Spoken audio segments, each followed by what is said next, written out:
regard sur justement le vécu de ces familles dans le détail, celle aussi qui, comme présidente du conseil scientifique de la CNSA, accompagne les politiques publiques, et le conseil scientifique de la CNSA a publié un avis sur les aidants qui est très intéressant et que vous pouvez lire il y a un an de cela. On va en parler avec elle. Merci d'accueillir très chaleureusement Myriam Villance qui est avec nous.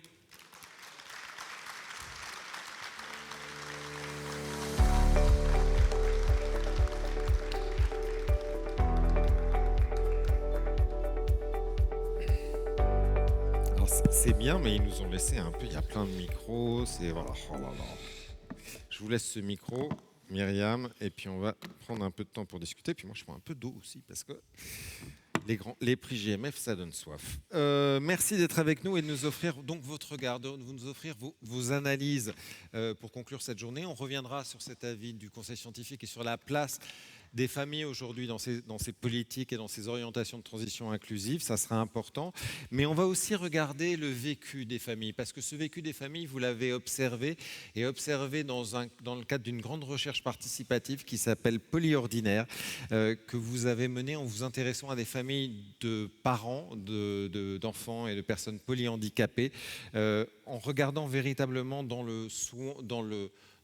au degré, les tâches, les rituels qui sont conduits. D'ailleurs, vous avez un article dans le journal du Congrès qui évoque cette enquête avec une interview de Myriam.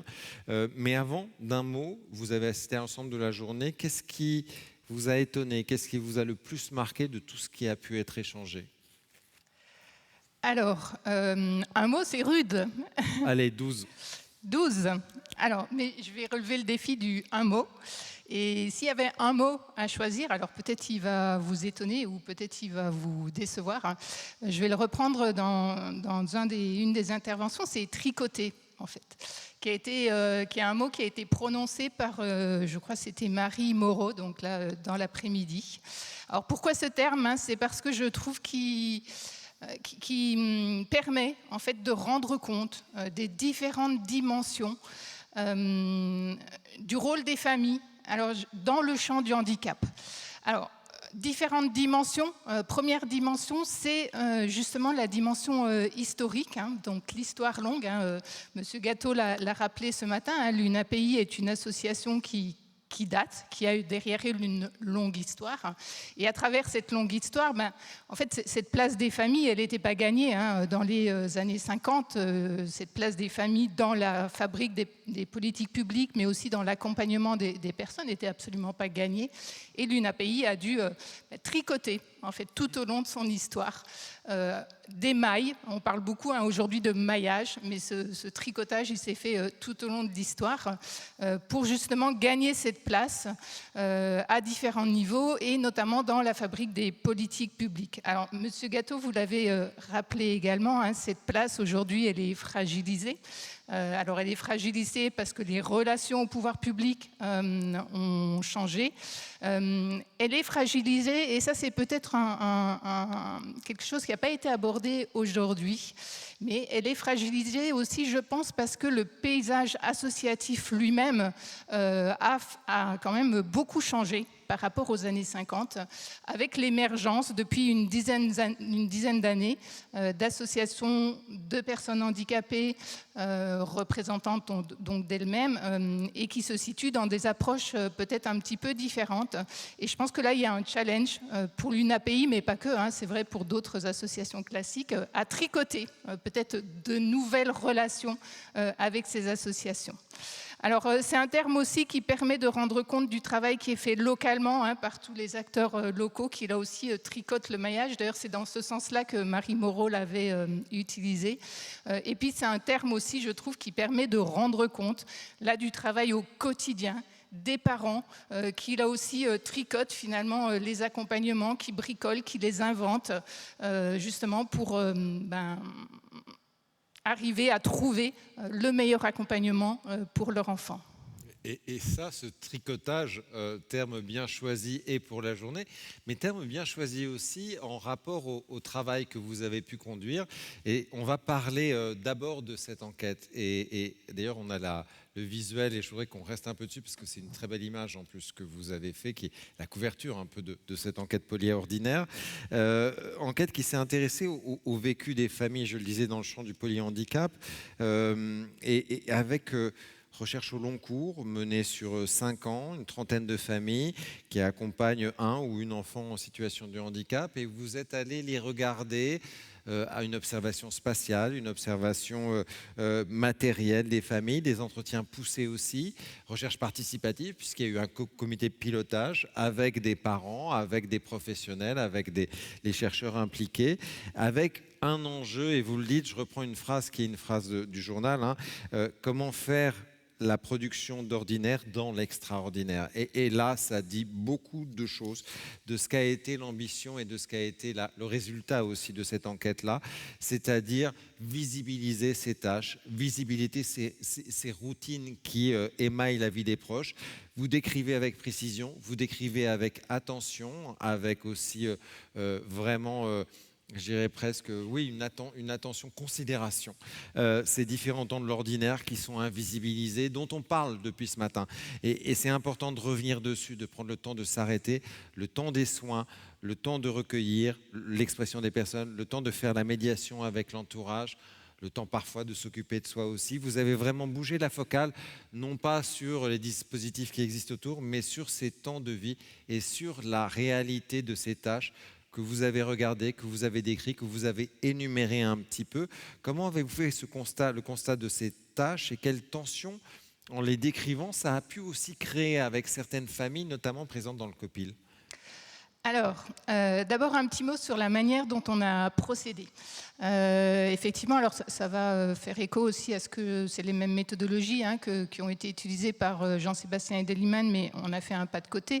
Donc nous, ce qu'on a fait, c'est qu'on a fait des entretiens avec les parents, et pendant ces entretiens, on leur a demandé de, en fait, raconter leur journée d'hier, mais effectivement de le faire jusque dans les moindres détails. Et donc souvent, en fait, les parents, ce qu'ils faisaient, c'est en 10 minutes, ils nous racontaient leur journée, et puis non, nous, en fait, on revenait après et on leur disait non, on veut plus de détails. Donc dites-nous le repas, comment ça se passe, et vous, quand est-ce que vous prenez votre petit déjeuner? Et on avait des entretiens qui duraient 2 ou 3 heures, qu'ensuite on a réécrit, ça on y reviendra peut-être, dans Récit, qu'on a restitué aux parents. Mais effectivement, très vite, en fait, ça nous a posé un certain nombre de doutes ou d'interrogations. C'est qu'en fait, d'un côté, on constatait que les parents en fait, avaient complètement intégré ces tâches à leur quotidien, au point de les invisibiliser, et que cette invisibilisation, finalement, c'était une des conditions pour que leur quotidien leur apparaisse et devienne en fait ordinaire. Pour le dire encore autrement, c'est que finalement, pour rendre leur quotidien ordinaire, ça supposait tout un travail, en fait, tout un ensemble de processus qui venaient invisibiliser ces tâches et qui venaient les intégrer dans le flux de toutes les activités qui constituent le quotidien. Or, finalement, nous, ce qu'on faisait quand on leur demandait de raconter en fait, leur quotidien, c'était de faire le geste inverse. C'était de rendre visibles ces tâches, d'expliciter les manières de faire, d'expliciter les routines. Et donc, ça les amenait à prendre conscience en fait, de tout ce qu'ils faisaient au quotidien, tout ce qu'ils faisaient au quotidien, que vous connaissez d'ailleurs beaucoup mieux que moi, et qui, d'une certaine manière, n'a rien d'ordinaire, en fait, est extraordinaire. Et donc, cette tension-là à laquelle on a été confrontés, c'est que raconter l'ordinaire, c'était finalement prendre le risque de leur faire prendre conscience de la dimension extraordinaire, mais peut-être aussi inordinaire de leur quotidien, et donc les déstabiliser. Elle est déstabilisée, ça a pu se ressentir à certains moments, et ça a aussi permis d'arriver à une notion qui est une notion très importante, présente assez rapidement dans l'enquête, qui est la notion d'engagement. Et c'est une notion très importante pour vous parce qu'elle se différencie de la notion d'autonomie, elle se différencie de la notion de dépendance, et c'est une notion qui pour vous permet de penser des espaces de choix, des espaces de compétences pour les proches. En quoi elle est importante, en quoi elle est différente aussi de ces notions d'autonomie et de dépendance? Alors, c'est vrai que cette notion, alors on a beaucoup, tout au long de l'analyse, on a beaucoup discuté avec les parents. Et cette notion, en fait, elle est vraiment venue dans les discussions avec les parents. En fait, on organisait des ateliers réguliers avec les parents pour discuter des analyses. Et lors d'un de ces ateliers, on avait proposé de discuter la question de l'autonomie. Et là, nous, en fait, on avait présenté des conceptions qui sont maintenant assez répandues en sciences sociales, qui sont ce qu'on appelle des conceptions relationnelles de l'autonomie, qui est l'idée que l'autonomie s'ancre, en fait, dans des relations de dépendance, dans des relations d'accompagnement. C'est-à-dire qu'on est, même nous, en fait, on est autonome parce qu'il y a des gens qui prennent, par exemple, moi j'ai une femme de ménage, ben voilà, c'est ce qui rend possible, d'une certaine manière, mon autonomie. Et en fait, dans cette discussion sur l'autonomie, ce que les parents nous avaient dit, ils nous avaient dit oui, c'est très bien ça, mais nous, notre préoccupation et notre interrogation, elle est plutôt sur la question de la dépendance et sur la question de la spécificité de la dépendance des personnes polyhandicapées. Et ce qui était ressorti, c'est la notion de poids de la dépendance. D'ailleurs, poids de la dépendance, on l'a vu tout au long de la journée, ça a été évoqué par plusieurs intervenants. Catherine Renaudot de la Dune qui l'a évoqué, et puis d'autres qui l'ont repris. Donc c'est vraiment quelque chose d'important. Et puis en même temps, cette notion de poids de la dépendance, elle fait vraiment, en fait, elle focalise justement sur la relation d'assistance. Et ce que permettait la notion d'engagement, c'est de déplacer le regard sur finalement la manière dont les parents vont intégrer cette relation d'assistance à l'ensemble des activités du quotidien. Donc finalement, la manière dont ils sont pris dans une multitude d'engagements. Et donc c'est là qu'on a travaillé donc, cette notion d'engagement, mais aussi les notions de choix contraints et de contraintes choisies. C'est-à-dire que ces engagements, parfois, ils vont résulter d'un choix contraint. C'est-à-dire c'est un choix entre plusieurs alternatives qui présentent chacun des pour et des contre, qui vont supposer des compromis, mais c'est quand même un choix. Et parfois, c'est l'inverse, c'est une contrainte choisie. C'est-à-dire, on s'engage, par exemple, dans l'assistance, dans l'accompagnement de son enfant parce qu'on n'a pas le choix. Donc, typiquement, les mamans qui arrêtent de travailler, voilà, parfois, elles n'ont pas le choix, elles s'engagent. Donc, c'est une contrainte. Mais le fait qu'il y ait contrainte ne dit rien, en fait, de l'engagement ou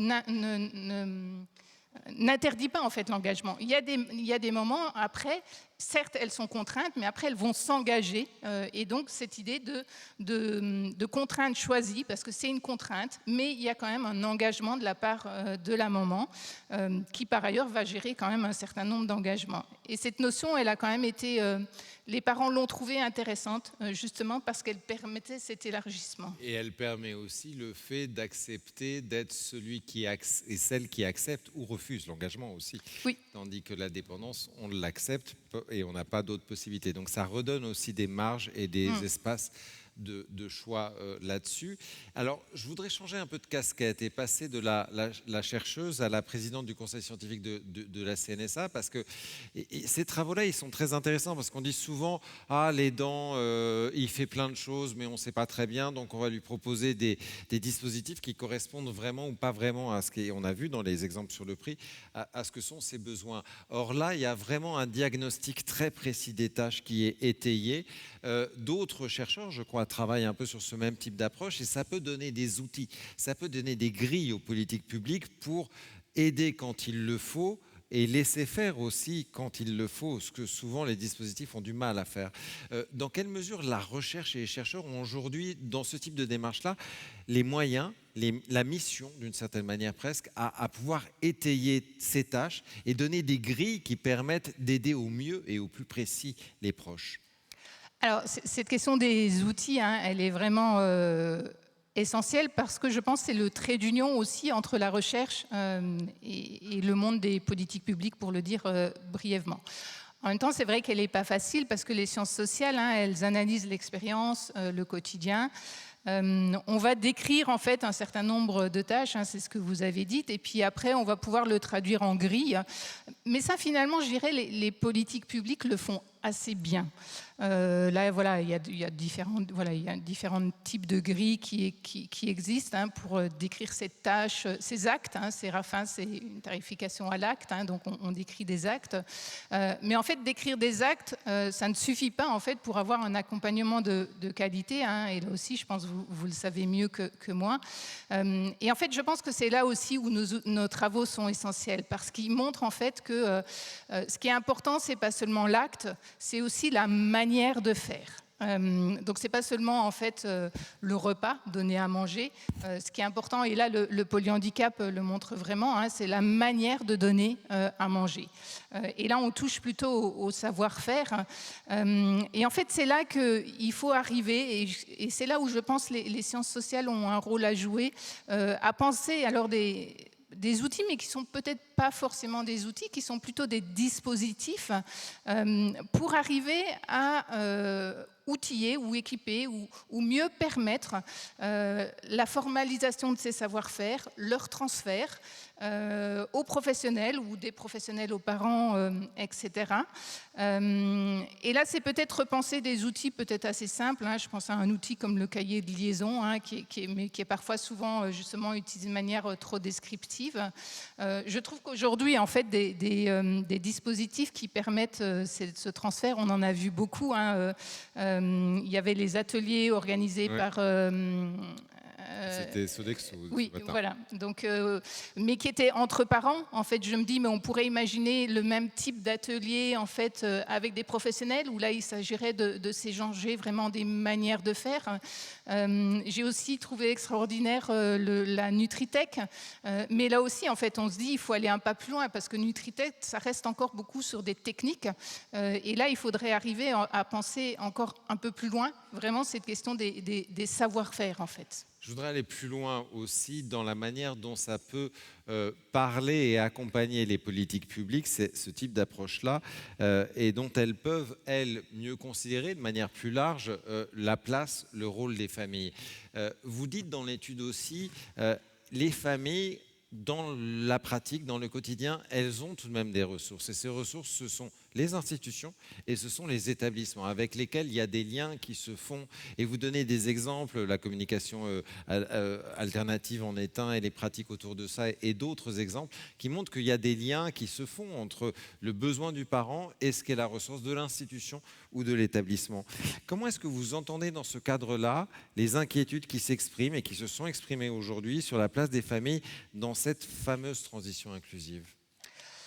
Alors, dans cette inquiétude, hein, ce qu'on entend, et c'est vrai que ça a été tout au long de la journée, hein, c'est vraiment le risque, et qui est réel hein, pour le coup, hein, de reporter sur les familles des charges hein, liées à l'accompagnement de leurs proches, hein, notamment cette fameuse question de la coordination hein, dont voilà, tout le monde nous parle aujourd'hui, hein, mais qui est une vraie charge. Derrière cette inquiétude, il y a aussi quand même le risque du retour à domicile de certaines personnes, hein, et là aussi, on le sait, hein, le retour à domicile ne signifie pas inclusion, hein, loin de là, hein, que ce soit pour la personne ou pour ses proches d'ailleurs, hein, ça peut être exactement l'inverse. Et donc en fait dans Polyordinaire, c'est vrai que c'est aussi quelque chose qui nous a été vraiment dit en fait à plusieurs reprises par les parents hein, qui étaient vraiment inquiets face à la désinstitutionnalisation hein, et ce que les politiques appellent en France plutôt la transformation de l'offre médico-sociale. Et je pense que là, en fait, cette inquiétude, il y a vraiment là aussi un rôle des associations, un rôle de vous, parents, de continuer à la crier, de nous, chercheurs, de la porter, et dans nos recherches, vraiment d'être beaucoup plus attentives. Après, je pense, et là, je vais prendre ma casquette de présidente du conseil scientifique de la CNSA, hein, que certains acteurs des politiques publiques sont quand même conscients de cette inquiétude. Et d'ailleurs, dans l'avis rendu hein, sur le soutien aux aidants hein, par le conseil scientifique de la CNSA, on a vraiment insisté sur plusieurs points en lien avec cette inquiétude. Hein. Vraiment cette idée que, d'une part, il fallait la prendre en compte parce que cette pression sur les familles, elle risque effectivement de s'accentuer avec les évolutions sociodémographiques. Hein. Je pense que c'est M. Beccari qui l'évoquait aussi. et avec l'évolution de la transformation de l'offre. Et que donc il fallait en fait renforcer la politique de soutien aux proches aidants, mais vraiment sans substituer leur aide à celle des professionnels, hein, et ça vraiment en prolongement aussi, c'est Eda Agros aussi, la rapporteuse qui en parlait. Donc vraiment penser la complémentarité en fait de cette politique d'aide aux aidants et de la politique d'amélioration des conditions de travail des professionnels. Hein, ça aussi, ça a été un fil rouge, hein, aujourd'hui, hein, de vraiment dire en fait cette place des familles, elle se pense avec les professionnels. Et puis, peut-être un dernier point sur lequel on insiste dans l'avis aussi, c'est vraiment la nécessité d'impliquer tous les acteurs, en fait, et pas seulement les acteurs du médico-social, et notamment les employeurs. Et là aussi, on l'a bien vu, l'important aujourd'hui. Et dans cet avis qui nous apparaît en vert, il y a un autre point qui est abordé, c'est le statut des aidants. Oui. Dans quelle mesure un statut des aidants? Et d'ailleurs, le Conseil ne dit ni oui ni non pour aller. Il y a du pour, il y a du contre. Est-ce que c'est une voie? Est-ce que c'est une voie de sortie? Est-ce que c'est un horizon possible pour que les familles trouvent place sans se retrouver enfermées? Alors, effectivement, sur ce point-là, le Conseil scientifique, il y a eu des débats, hein, au sein du Conseil, hein, est-ce qu'il fallait ou pas recommander ou pas un statut d'aidant. On a dit ni oui ni non. Et je vais expliquer un peu pourquoi. C'est parce que, effectivement, d'un côté, cette notion d'aidant, elle permet effectivement une reconnaissance pour les proches. Et surtout, cette reconnaissance, en fait, elle est la porte d'entrée d'un certain nombre de droits. Donc, droit au répit, mais aussi monétarisation. Ce matin, on a parlé de l'assurance vieillesse. On a parlé aussi, alors là, des fameux 5 jours de congé, mais non payés. Hein. Bon, c'est quand même pas, voilà, je ne sais pas si c'est vraiment un droit. Et d'ailleurs, certains proches, hein, se sont vraiment appropriés cette notion, donc on voit son intérêt. Hein. Et puis, en même temps, officialiser un statut d'aidant, ça comporte aussi des risques, et notamment celui d'enfermer, de figer les proches dans un statut qui serait dans une catégorie formalisée. Et là, on a quand même, enfin, je vois aussi dans mes enquêtes, hein, des parents qui nous disent que ce statut ne définit pas toute leur identité, en fait. Et donc, voilà, il faut être prudent. Et donc l'idée du Conseil scientifique, c'était de dire qu'effectivement cette notion, elle est utile à condition de ne pas devenir une catégorie stigmatisante, mais d'être véritablement un outil pour ouvrir des droits. Et c'est là où les politiques publiques doivent progresser. C'est sur ces droits qui sont ouverts aux aidants. Où là, on voit bien qu'il y a... Je redescends de l'étage des politiques publiques, je vous redonne votre casquette de chercheuse et je reviens à l'étude polyordinaire. Et un aspect qui est essentiel dans l'étude polyordinaire, vous en parlez à la fin, c'est la mise en récit. C'est-à-dire qu'à travers le descriptif de toutes ces tâches-là et la manière dont vous l'avez raconté, eh bien, il y a une mise en récit qui se fait de ce qu'est un proche, de ce qu'est la vie d'un proche qui se fait. Et vous vous êtes rendu compte de l'importance que ça a pu avoir et de la résonance que ça peut avoir. Est-ce qu'il y a un enjeu plus simple, hein, avant de commencer à réfléchir à ce que ça veut dire, de travailler sur de la mise en récit, sur ce matériau-là? Et les associations familiales, est-ce qu'elles peuvent avoir un rôle à jouer là-dedans? Alors oui, alors de nouveau pour expliquer un petit peu, hein, je vous ai dit, on est parti d'entretiens, et donc d'entretiens où on demandait aux parents, racontez-nous votre journée d'hier. Et ces entretiens, effectivement, on les a réécrits et transformés en récits qu'on a restitués aux parents. Et ça a été pour moi une surprise de la recherche. Hein. C'était parce que je vous ai dit que en fait, en restituant ces récits donc aux parents, moi j'étais quand même, on était quand même un peu, on se demandait mais qu'est-ce que ça va faire en fait. Alors c'est vrai que pour certains, ça a pu être difficile, hein, de lire ces récits. Hein. Il y a notamment une maman qui avait un parcours très compliqué qui m'a dit j'ai lu 2 pages et puis j'ai arrêté. Mais la majorité des parents, presque tous en fait, nous ont remerciés en fait, parce que pour eux, ces récits qui étaient des beaux textes. On avait à cœur en fait de faire des beaux textes. Ces récits, pour eux, c'était une reconnaissance, et ce à plusieurs titres en fait. C'était pour eux-mêmes, en fait, c'était une reconnaissance de tout ce qu'ils faisaient au quotidien. Et loin de les déstabiliser, en fait, et je me souviens d'une maman qui m'a dit « Waouh, quand même, je fais tout ça, quoi ». Donc c'était une reconnaissance de ce qu'ils faisaient au quotidien, pour eux, pour les autres aussi. Une autre maman qui m'a dit, alors elle, on lui avait fait une restitution audio parce que l'écrit allait être compliqué, et qui nous a dit que cet audio, elle l'avait fait circuler dans sa famille, et que sa sœur lui avait dit « Ah ben on ne se rendait pas compte, on ne savait pas ». C'était une reconnaissance aussi de l'existence de leur enfant, parce que bon, c'est des enfants polyhandicapés, certains sont adultes, mais donc qui ne parlent pas. Et donc c'était une reconnaissance que ces enfants avaient une personnalité, et une reconnaissance finalement qui allait déjà au-delà de la famille. Donc finalement, ça a été vraiment pour eux un moyen d'émancipation, en anglais on dit d'empowerment, vraiment qui était un outil pour eux, vraiment, comme j'ai dit, de reconnaissance. Et là, oui, je pense que pour les associations, pour le coup, il y aurait un véritable intérêt, en fait, à créer des espaces-temps, à aider, à accompagner les parents dans cette mise en récit, qui est déjà, en fait, une manière de renforcer leur pouvoir d'agir et de les émanciper. On en a entendu 3 aujourd'hui, c'était Valentine, c'était Perrine et c'était Clément. Et donc ils étaient déjà des mises en récit et vous avez pu en apprécier la résonance et la portée.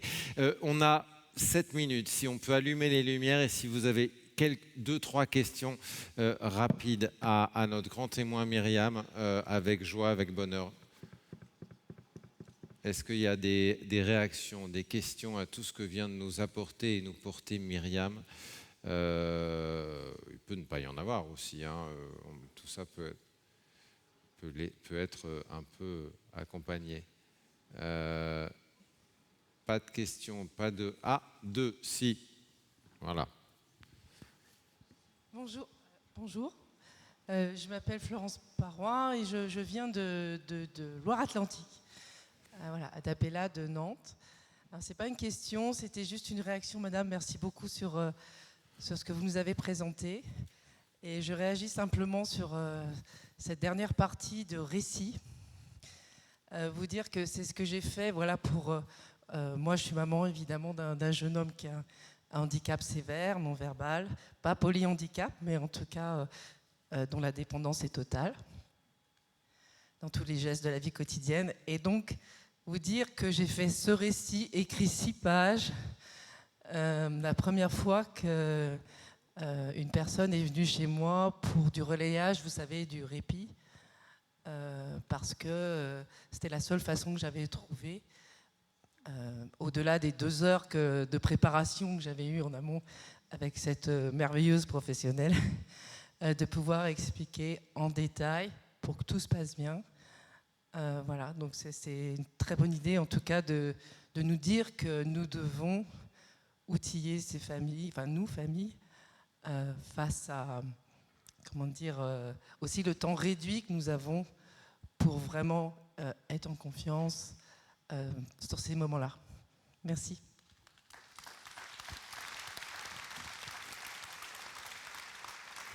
Est-ce qu'il y a une autre question, une autre réaction? 3. Le micro vient à vous. Oui, merci beaucoup. Alain Chapuis, ADAPI 09, Ariège.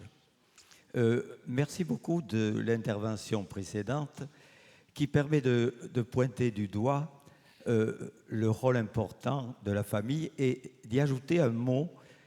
C'est vrai, je n'aurais pas pensé à ce mot-là, tricoter. Et tricoter, c'est vrai, représente tout à fait le travail des parents, des aidants, pour faire des mailles, c'est vrai, ça a été extrêmement bien présenté, et c'est pour cela que je voulais vous remercier de ce mot-là, que j'utiliserai lorsque nous ferons notre Assemblée Générale à Pamiers la semaine prochaine. Merci beaucoup. Voilà. Et vous aurez une pensée pour Myriam Winans quand vous parlerez de tricoter dans votre Assemblée Générale de l'Ariège. Est-ce qu'il y a une dernière réaction, témoignage, question? Oui, voilà. 2, voilà. Oui, le gâteau, président. Ah, Je reprends le mot tricoter, mais je me dis, est-ce que nos pouvoirs publics ne font pas aussi du tricotage? Si ce n'est que les mailles ont des trous béants. c'est les mythes, Président, c'est les mythes. Voilà, sans doute. Enfin, voilà, ça m'a rappelé ça. Mais merci aussi pour nous, parce que effectivement, ça nous correspond bien. Hein, mais en face, on a des tricots qui ont du mal à être portés. Merci.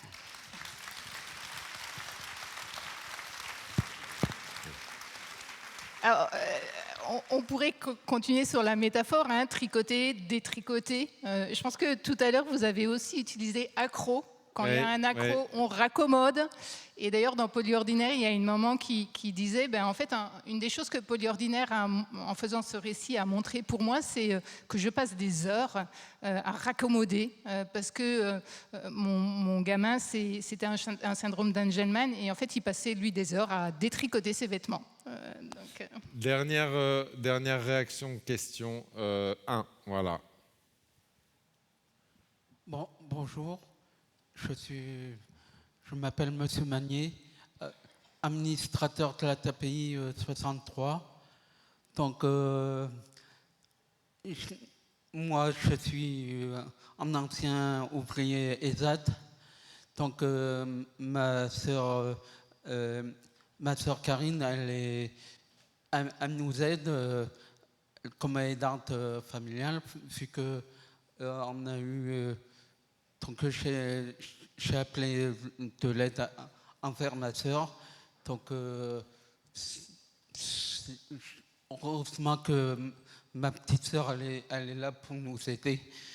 Et autrement, je ne sais pas où on serait, parce que je suis soutenu par la TAPI et puis par ma petite sœur. Donc voilà, heureusement qu'elle nous aide. Et voilà, moi, avec ma fille. Donc, Merci à vous, merci beaucoup. On pense à elle aussi. Merci pour ce témoignage. Et merci à vous, Myriam Vinance, de ces éclairages et de cette métaphore du tricot et de tout le reste. On peut l'applaudir très fort, notre grand témoin du soir, Myriam. Merci à vous, merci bien. Avant de nous séparer, un dernier petit moment ensemble, un moment surprise, un moment justement qui va incarner la mise en récit dont parlait Myriam, des solidarités, qui va incarner aussi ces engagements dont on parle depuis le début de la journée. Nous allons accueillir sur scène un groupe qui fait famille depuis 7 ans. Tous les